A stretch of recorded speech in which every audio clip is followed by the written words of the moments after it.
What is good of wearing the orange-colored dress of an ascetic?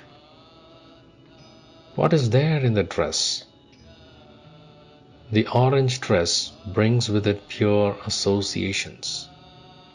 The wearing of worn-out shoes and torn clothes brings thoughts of one's low state to the mind. Dressing smartly in trousers and coats, with patent leather shoes on, makes one naturally feel rather elated with pride and vanity. By wearing the black bordered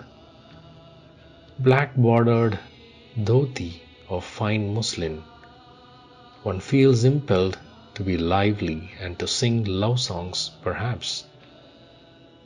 The wearing of the orange garb of the sannyasin naturally causes sacred thoughts to rise in the mind.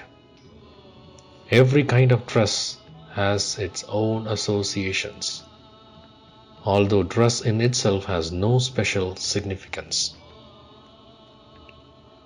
A young plant should always be protected against goats and cows, and the mischief of little urchins by means of a fence.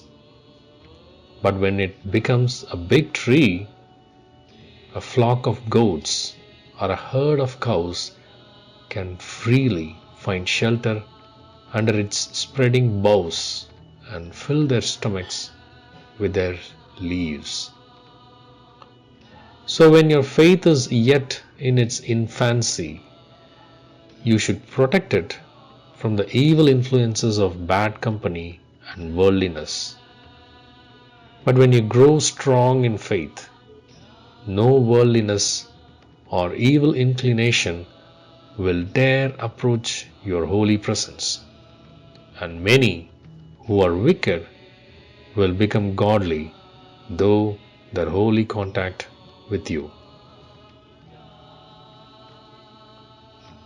Once, a student questioned Sri Ramakrishna, "Sir, as the same God dwells in every being, what harm is there in accepting food from any and every man's hands?" In reply, the master asked him whether he was a Brahmana. When the student said yes, the master remarked, "That is why you put me that question. Suppose you light a match and heap over it a lot of dry wood, what would become the fire?" The student replied, "The fire will get extinguished, being choked by the pile." Now again the master said, "Suppose a wild fire is blazing and you throw it a lot of green banana trees. What would become of these trees?" The student replied, "Surely they will be reduced to ashes in a moment." "Similarly," said the master, "if the spirituality in you is very weak, there is every danger of its being smothered by eating indiscriminately from all hands. But if it is strong, no food will affect you. Eat not in the feast given at the funeral company, for such food destroys all devotion and love for God. Also, do not take food in the house of a priest who lives by conducting sacrificial rites for others." The question: as regards eating, should not one eat what one gets? Answer: that depends upon the spiritual state. In the path of jnana, it produces no harm. When a jnani eats, he offers the food as an oblation in the fire of Kundalini. But for a bhakta or a devotee, it is different. A devotee should eat only pure food, such food as he can freely offer to his beloved Lord. Animal food is not for a devotee.